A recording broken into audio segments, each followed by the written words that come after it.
Thank you जनाब speaker. जनाब speaker, आज अपोजिशन की तरफ से ये जो इजलास रिक्विजिशन किया गया,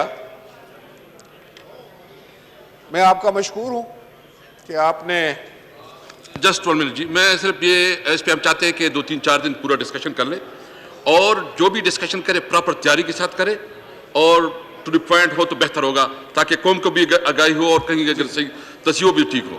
तो हम चाहते हैं कि इसको पूरा डिबेट हो जाए, प्लीज। तो जनाब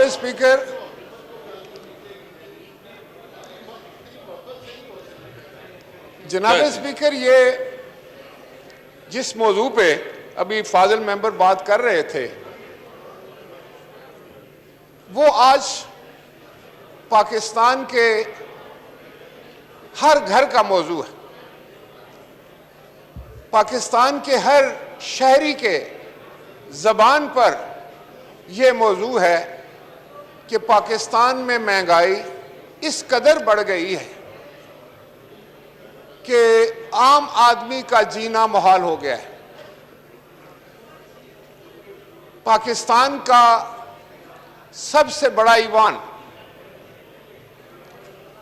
जिसमें हमेशा हमारी ये कोशिश रही है कि इस मौजू पर बात हो, पाकिस्तान के अवाम के इश्यूज पर बात की जाए ताकि उसका कोई हल निकाला जाए।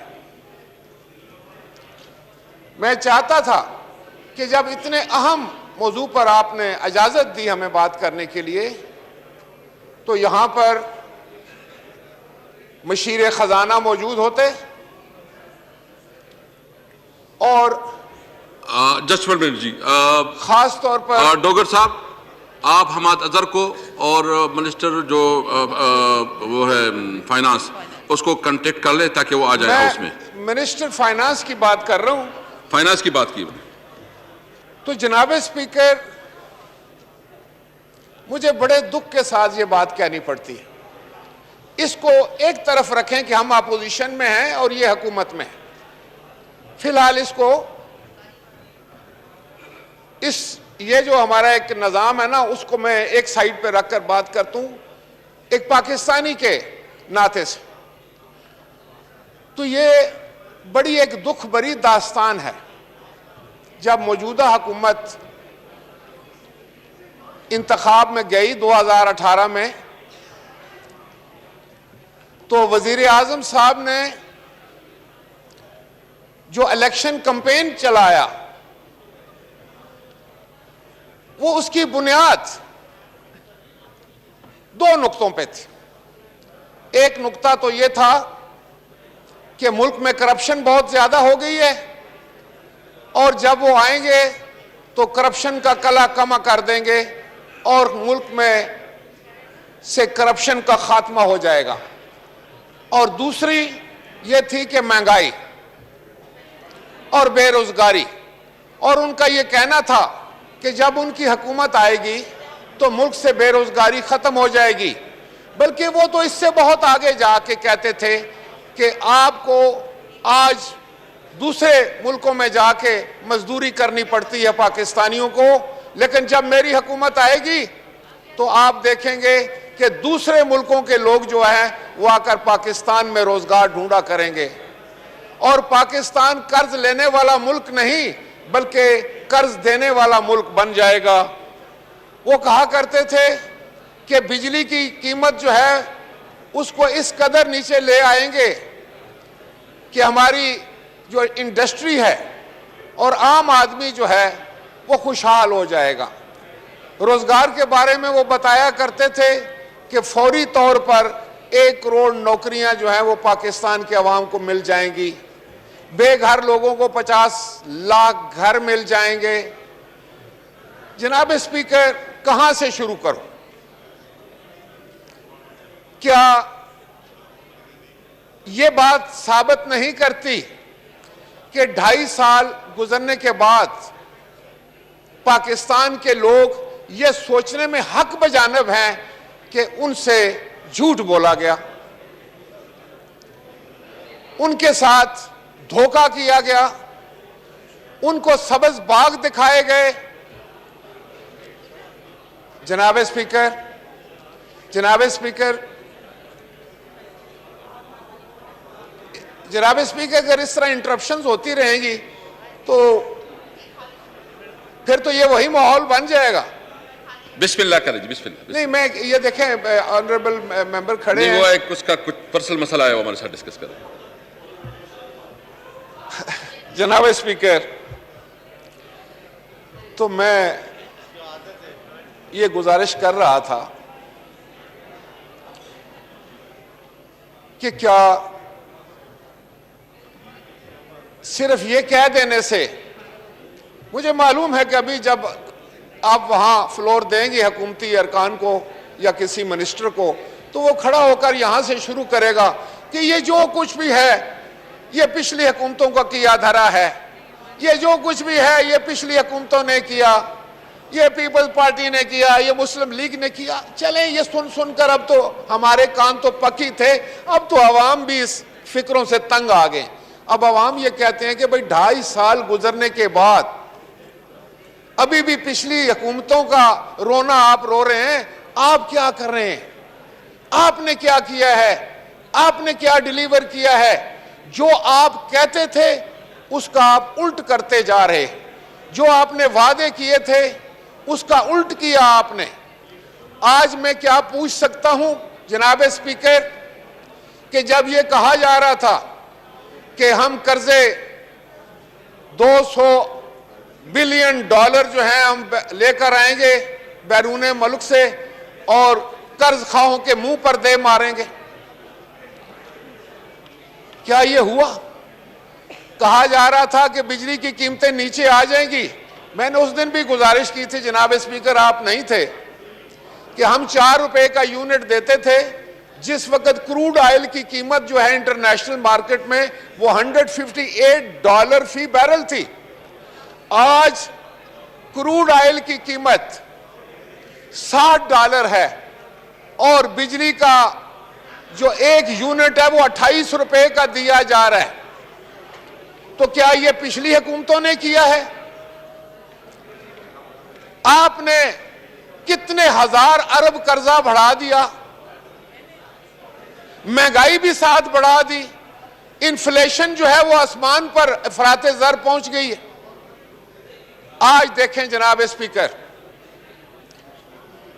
मैं सिर्फ यह कहना चाहता हूं कि कोई एक एक्शन बताएं, हुकूमत कोई एक कदम ऐसा बताए कि इसने कीमतों को कंट्रोल करने में उस तरफ कदम बढ़ाया। कोई ऐसा एक एक्शन बता दे हुकूमत कि किसी कीमत को, किसी भी कमोडिटी की कीमत को। कभी यह भी सुना था जनाब स्पीकर कि एक हफ्ते में बिजली की 2 दफा कीमत बढ़ती है और फिर यह समरी भेजकर 1 दफा और फिर आ जाता है कि वजीर आजम साहब ने वो समरी रोक दी और नामंजूर कर दी। ये करने के बाद 4 दिन के बाद कीमत बढ़ा दी जाती है। ये तो सरीयन मैं समझता हूं कि इस हुकूमत ने हमारे इस मादरे वतन को, हमारे इस मुल्क को IMF के पास गिरवी रख दिया है। इसमें कोई शक नहीं, कर्ज तो सारी हुकूमतें लेती थी, लेकिन इस तरीके से हम IMF के सामने झुके हुए हैं कि जो कुछ वो कहते हैं बगैर चूं चरा के वो हो रहा है। जनाब स्पीकर, जरा मुलाजा फरमाएं कि आज बिजली, गैस 2 ऐसी कमोडिटीज हैं, 2 ऐसे सर्विसेज हैं, 2 ऐसी चीजें हैं जिससे कीमतें फौरी तौर पर बढ़ती हैं। जब आप गैस की कीमत बढ़ाती हैं तो आपकी इंडस्ट्री में जितनी चीजें मसनूआत हैं उनकी कीमत बढ़ जाती है। आप बिजली की कीमत बढ़ाते हैं तो तब भी वो चीजें बढ़ जाती हैं। हत्ता के आम खाने पीने की चीजों का भी जो है वो आम आदमी की पहुंच से बाहर हो जाना हुकूमत के मुकम्मल फेल होने की दलील है। जनाब स्पीकर, कभी ऐसा भी हुआ? आप मुझे ये बताएं कि गंदम की कीमत बहुत बढ़ा दी गई,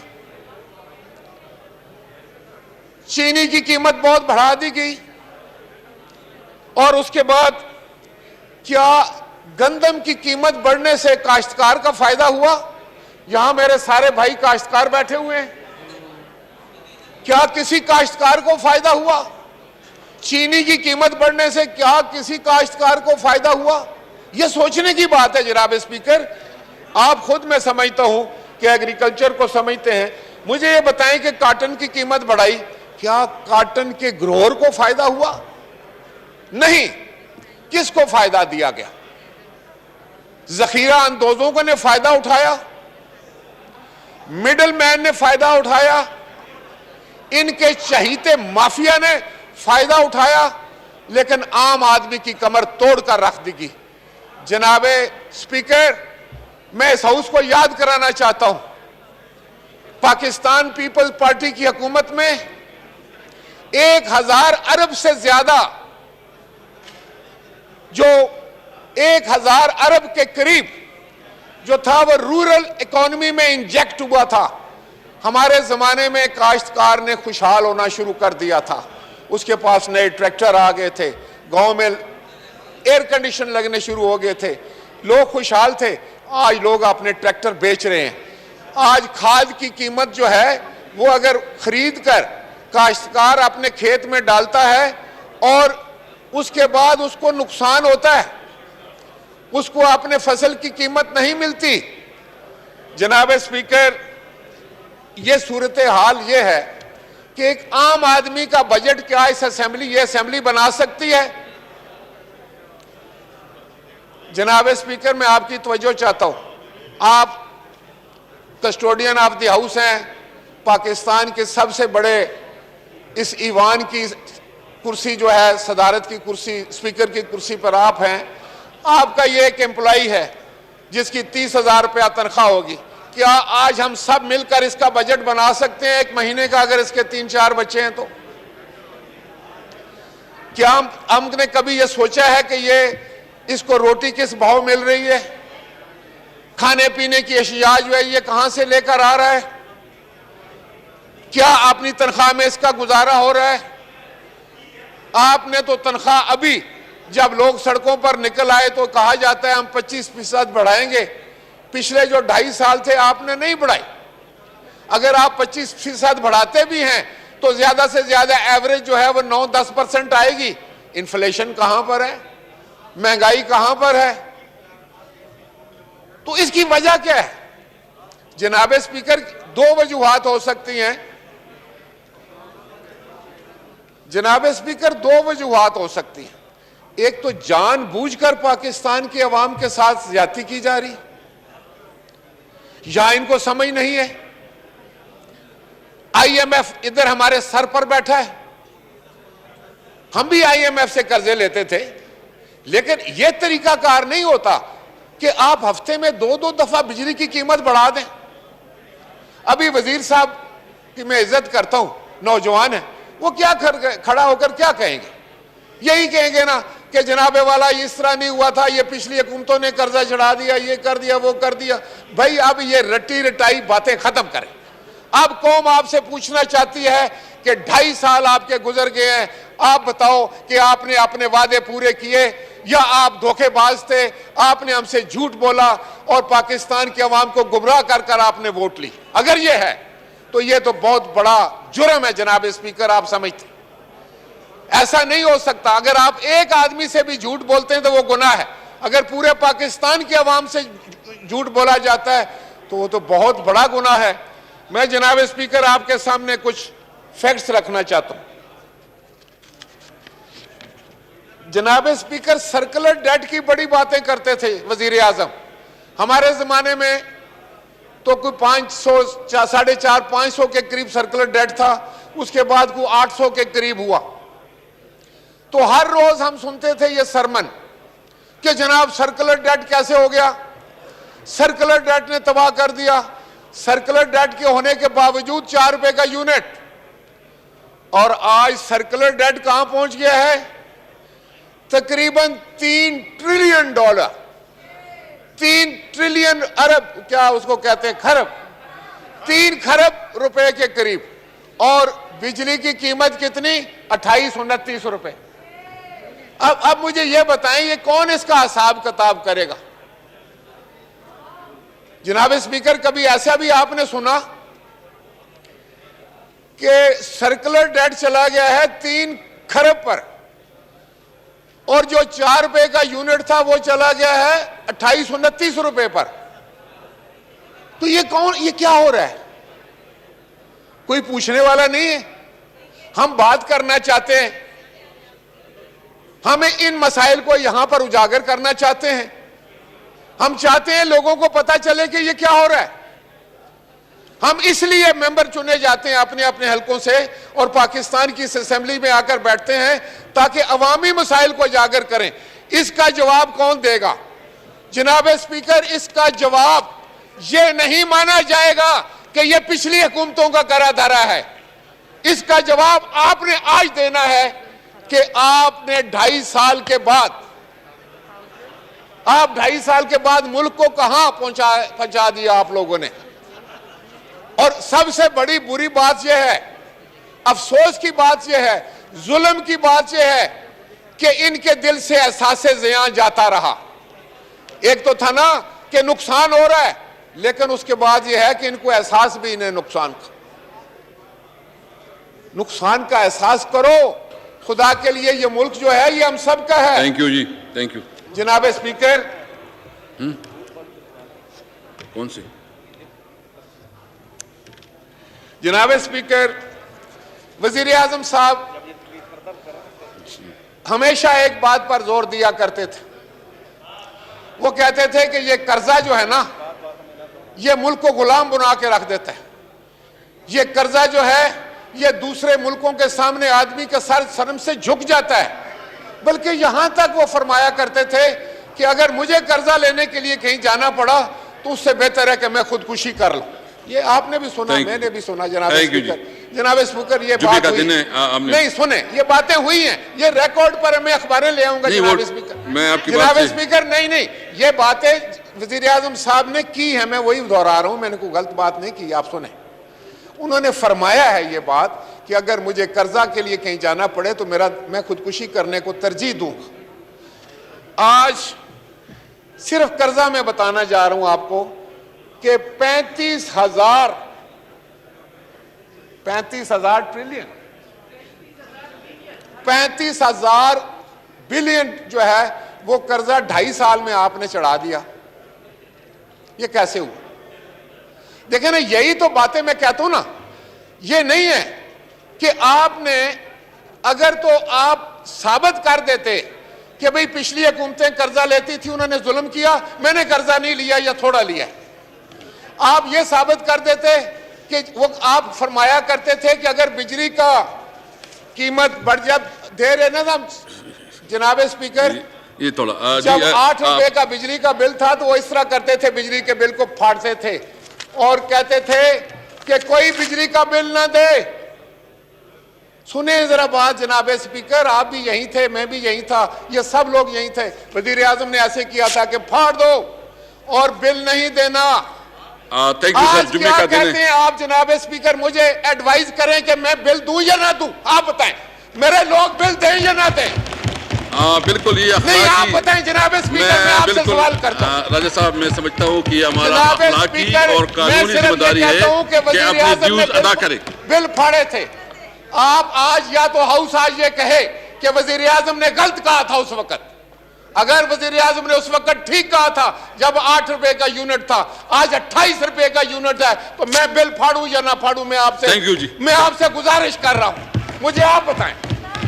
थैंक यू जी। उमर साहब प्लीज वाइंड अप करें, प्लीज वाइंड अप करें। राजा साहब वाइंड अप करें प्लीज। सुने जनाब स्पीकर, ये बातें हो रही हैं बाहर जनाब स्पीकर, ये टेलीविजन पर भी हो रही हैं, मैं को अपने पास से नहीं कर रहा। वजीर आजम साहब ने कहा था कि अगर बिजली की कीमत बढ़ती है तो समझ लो कि वजीर आजम चोर है। आप बताएं, ये नहीं कहा था उन्होंने? देखिए, आप अपनी बात कर सर, मैं किसी को नहीं कह रहा, मैं उनके सुनहरी लफ्ज दोहरा रहा हूं। थैंक यू जी। वाइंड अप कर ले। मैं वाइंड अप करता हूं। जनाब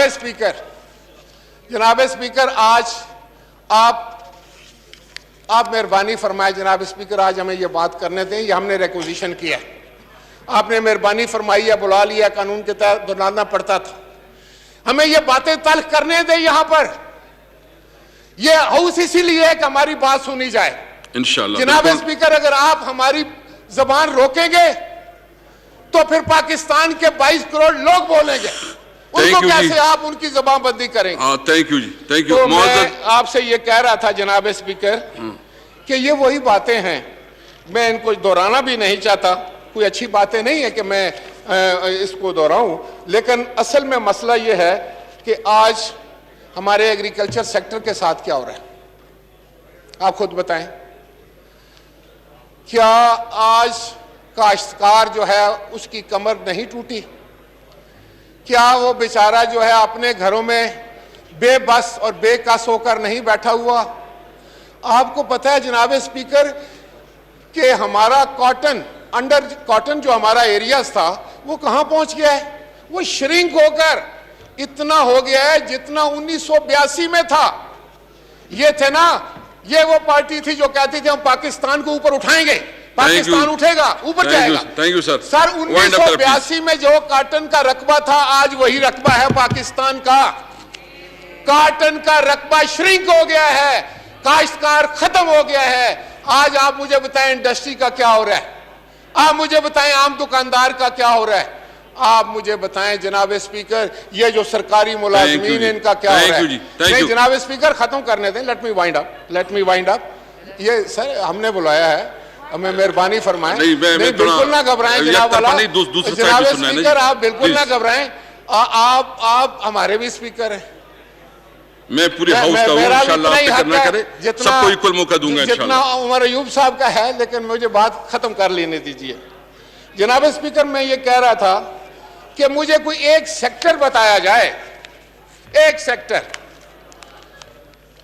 कोई एक शोबा है जिंदगी, पाकिस्तान का कोई एक शोबा बताया जाए जो इन्हतात पजीर नहीं है।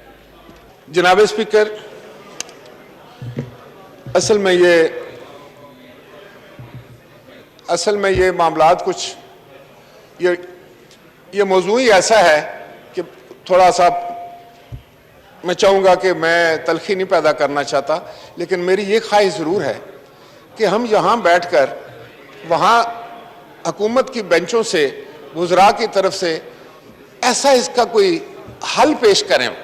पहले तो वो डिनाई करें क्योंकि वो करेंगे, लेकिन ये ना कहें जनाब स्पीकर कि ये पिछली हुकूमतों का है। मेरा ख्याल है कि 2.5 साल का जो इनका अपना ये जो टेन्योर है जो गुजर चुका है उसके ऊपर ये हमें जवाब दें। देखें ना, अपोजिशन का काम ये होता है कि वो हुकूमत पर सवाल करती है कि भाई आप ये कर रहे हैं, इसका क्या जवाब है। अगर आप इसका जवाब नहीं देते और सिर्फ आप ये फरमा देते हैं कि भाई ये तो आपके ज़माने का है, ये पिछले ज़माने का है, तो फिर उस पर बहस हो जानी चाहिए। तो फिर आप मौका दें हमें कि जब ये कहें कि ये पिछली हुकूमत का है तो फिर आपको मुझे मौका देना पड़ेगा कि मैं साबित करूं कि ये पिछली हुकूमत का नहीं है। नंबर टू और आखिरी बात जो मैं आपसे अर्ज करना चाह रहा हूं सर, ये आपके लिए भी है सर, इसमें इस वक्त जो सबसे यूटिलिटी स्टोर्स इसलिए बनाए गए थे कि आम आदमी को सस्ती अशिया उस पर मुयस्सर। बाजार में अगर महंगी हैं तो यूटिलिटी स्टोर्स में एक तो मयारी चीज़ मिले और दूसरी सस्ती मिले। अब हालत ये है जनाब स्पीकर, मैं आपसे गुजारिश करूंगा, हुकूमत से तो आप गुजारिश करने का या इनके कान पर तो जून तक नहीं रेंगती, मैं आपसे गुजारिश करूंगा कि आप ज़रा ये मामला देख लें being custodian of the house कि यूटिलिटी स्टोर्स पर अव्वल तो चीज़ें नापैद हैं, गायब कर दी जाती हैं, और अगर कोई मिलती हैं तो वो भी कमाल है। इतनी के घी जो है वो 70, 40 और 70 रुपए किलो के हिसाब से वो कह रहे हैं कि अब मिला करेगा। जनाब स्पीकर 2.5 साल में तालीम इतनी महंगी हो गई है कि आम आदमी अपने बच्चों को तालीम भी नहीं दिला सकता। टेक्स्ट बुक वो बहुत मतलब हर चीज की तरफ एक तबाही और बर्बादी की दास्तान है। मैं कहां से शुरू करूं और कहां खत्म करूं, लेकिन मैं जनाब की एहतराम में कि आपने हुक्म किया है कि मैं इसको वाइंड अप करूं, तो मैं सिर्फ 3 चीजें पता करना चाह रहा था कि बिजली की जो कीमत है उसकी इस कदर तेजी से बढ़ने की वजह क्या है। यह ना बताएं कि यह पिछली हुकूमत है। मैं बता चुका हूं कि जब $148 की बैरल थी तो हमारे जमाने में, पाकिस्तान पीपल्स पार्टी के जमाने में, यूनिट था ₹4। आप आज ₹60 का कीमत बहुत नीचे आ गई है, तो आप क्यों दे रहे हैं? उसकी वजह क्या है? नंबर 1, हमारा सर्कुलर डेट अगर 800 अरब था तो आपका 3 खरब कैसे हो गया? उसकी वजह बताएं। ये ना कहें कि ये पिछली हुकूमतों ने किया है। पिछली हुकूमतों ने अगर किया है तो पिछली हुकूमतों के साथ एडवाइजर जो थे वो बैठे हुए हैं, वो फिर बताएं हमें कि हमने कब किया था। हम तो इनको याद है कि हफीज शेख साहब को याद है, I have great respect for him, कि इन्होंने IMF ने उस वक्त कहा था कि 1% बढ़ाएं, इफ ही रिमेंबर्स। तो मैं उसको रेजिस्ट करता था as a minister water and power के 1% क्यों बढ़ा रहे हैं, और हम नहीं बढ़ाते थे, बहुत कम हम इजाफा करते थे, हम सब्सिडी भी देते थे। आप कहते हैं हमने सब्सिडी खत्म करनी शुरू कर दी है। फिर ये सर्कुलर डेट किधर गया है? फिर आप बताएं कि ये जो IPPs का मामला है उसको आपने किस तरह हल किया है? आप तो बड़े फरजाने हैं, आप तो बड़े दाना हैं, आप तो बड़े अक्लमंद हैं। और सारा देखें, थैंक यू ये सर जो आखिरी बात ये है कि देखें, इल्जामात से मुल्क आगे नहीं जाएगा। आप हमें जितना भी बुरा साबित करेंगे, करने की कोशिश करेंगे, नहीं कर सकेंगे, इसलिए कि आप जो कुछ लोग देख रहे हैं, पाकिस्तान के जो अवाम देख रहे हैं, वो देख रहे हैं कि उनके घरों के चूल्हे का क्या पोजीशन है, गैस की क्या पोजीशन है, बिजली की क्या पोजीशन है, महंगाई की।